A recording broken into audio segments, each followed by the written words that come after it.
Iya mawon nggih. Lho, cuma napa lenggah? Lenggah mawon nggih. Cuma napa kesi niku aku kok diseneni bapak Bapak. Bu Kesi, nuwun sewu Ibu.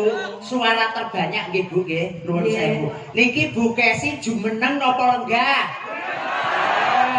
Lenggah napa jumeneng? Kaya neng omah lho Bu gimana?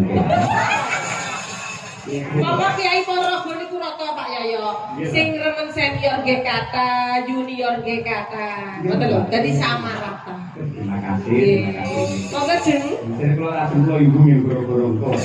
Niki wis bisiki kula malah dikani kula. Ya, sebenarnya apa sih? Apa-apa.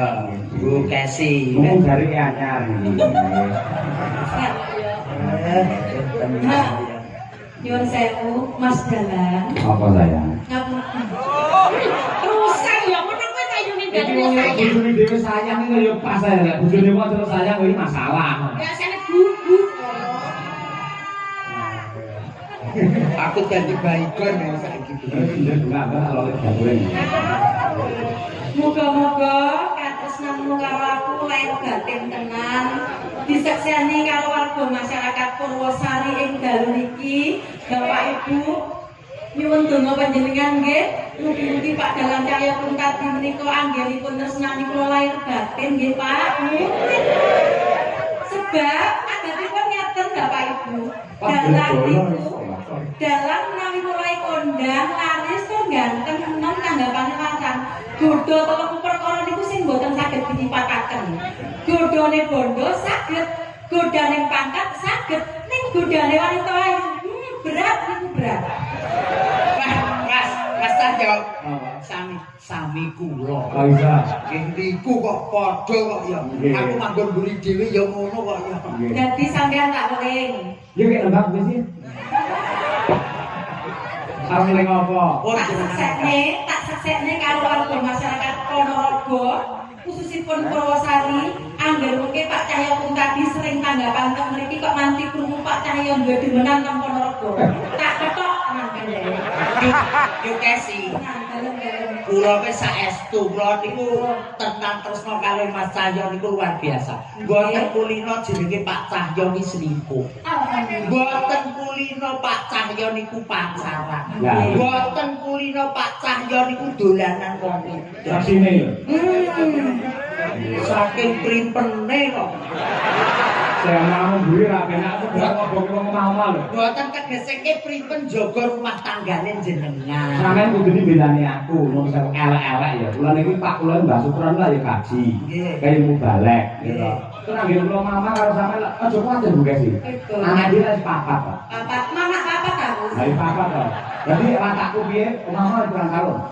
15 tahun. 15 tahun kan apa karo watakku? Apa? Karo lagi apa to? Apa? Kapan sekurang Cahya Pungkadi jaraki wong wedok liya yen ana sampeyan. Bu Ibu, sampeyan terima enggak nek Pak Cahya Pungkadi duwe pacar ning kene Ibu? Khusus karo Bu Kesi nggih Bu nggih? Ya, nang tunjak kita wedok wis mbok ponakmu ki Rino ki ayu Brigita ayu wis enepno atimu Pak ben rumah tanggane awake-awake. Awake dhewe rek ngembangke kesenian ngrembaka ning endi-endi. Amin. Ya Pak ya? Ora jaraki wong wedok aku. Jaraki apri ya. Banci. Khusus warga masyarakat Purwosari, kula badhe nembangaken karyanipun Mbah Kakung Sukron Sondo, para sepuh kula, Langgam Sri Guning Mustika Tuban. Pripun Bapak Ibu? Mbak istrimu gimana sih akeh Mbak Lucy? Iki aku mireng petinge kok iki biyen jare ora sari. sampe ora tau aku sekali ya nek. Lah ben dina Ora tau brei. apa yang dia zaman nalika nderek bayang aku jek SMKI SMA lho Pak. Ning iki saya omah. Dados Kiai Ponorogo menika kula teng mriki kados mulih teng kandhang kula. Kula nalika tasik SMA niku punut Mbah Yatno dalan guru kula omah kula teng mriki. Dadi wong Ponorogo niku senes tiang sanes kangge kula ning sedaya keluarga. Ning anggere wong Ponorogo ngejot sampean telepon sampean dinya kok wangel ya Rangga. Mas, ki sing marai grogi iki aku ya guru kuwi. Heeh. Ya kuwi sing marai grogi iki buka sing dinyang angele ram. Kuwi nek dalan kotok. Nggih, rupa gawe kotor niki lho sembodone Kiai Ponorogo. Pun kadung gandrung wis gak tau nyang-nyangan. Oh nggih. Nggih, wis bojone jenengan kok. Pertamanya loro ganti dalan. Modele grillnya Kono nggih sih. Putri kang sulistyen warani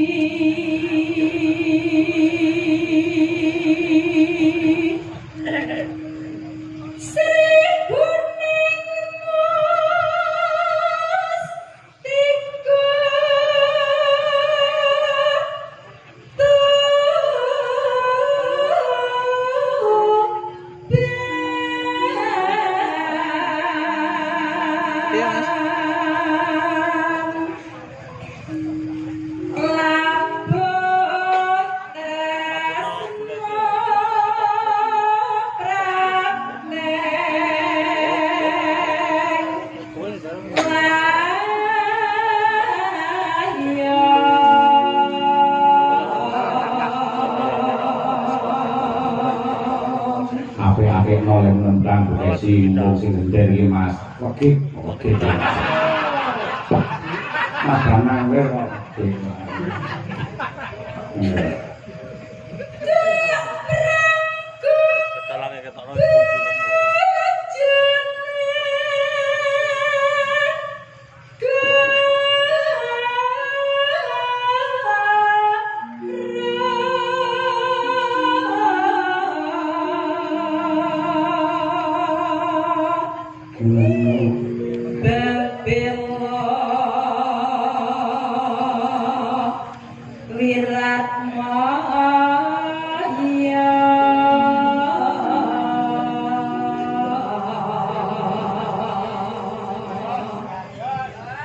Pripun, Pak? Jos. jos. Saya mawon. Ae bojo kula. Alah, ning kene ngelem sing nang kene ngelem-ngelem coba nek omah gawane kopi kepahitan ngono maido. Ora dulu ra maido. Lah aku mak kene kopi, teh ngono kuwi utawa sirup ra seneng. Senenge napa? Apalah, lah.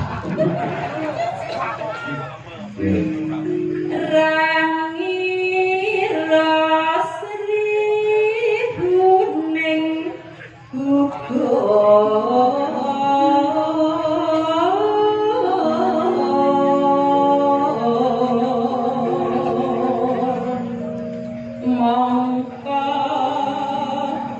mustika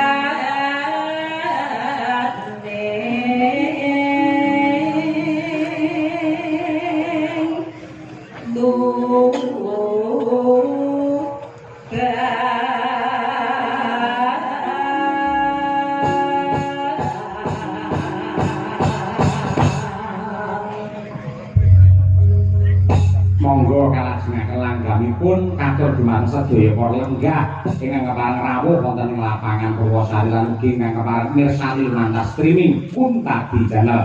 Monggo Bu. Yeah.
Halo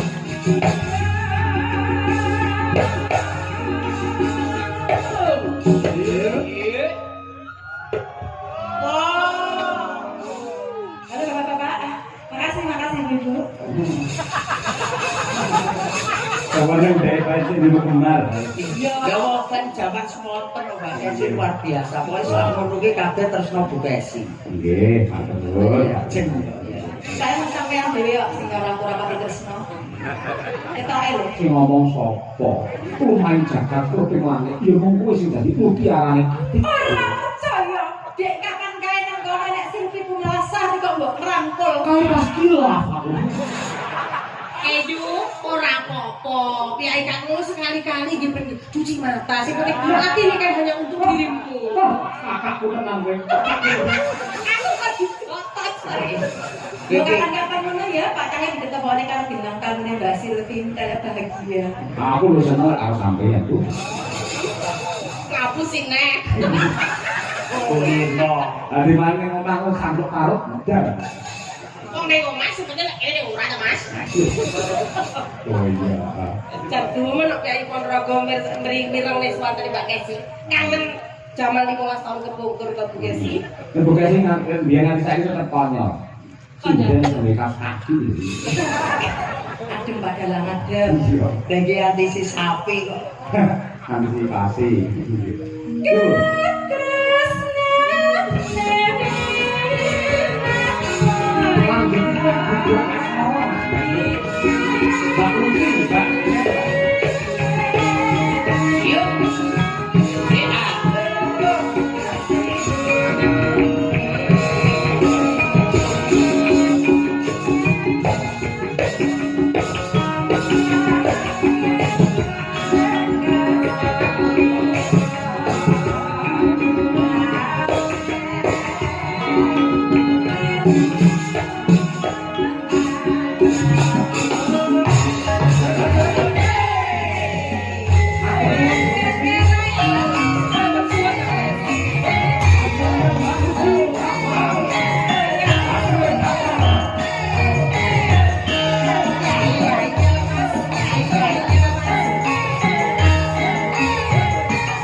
Lah kok iso penake kaya ngene kok iso Udah suwi gerak cuma tau gendanda. Sakit kok malu. modeling yo ngono kuwi. Padahal kawani yo ngono kuwi. Wah gebrakan aku mek kali kabeh. Kaya-kaya tulung agungan, kaya-kaya penolakan, kaya-kaya budak larang. Kok jebul temunan. Ada kara kok yo. Tenang mawon, Mbak. Sing geragap mboten namung jenengan. Aja ngecek-ngecek yo ta. Kandhane baru ora bangun kula kabeh iki padha dredege mboten umum. Mbak nggih baca loro yang geragap kabeh. Ngoten, Mbak. Catatan ya.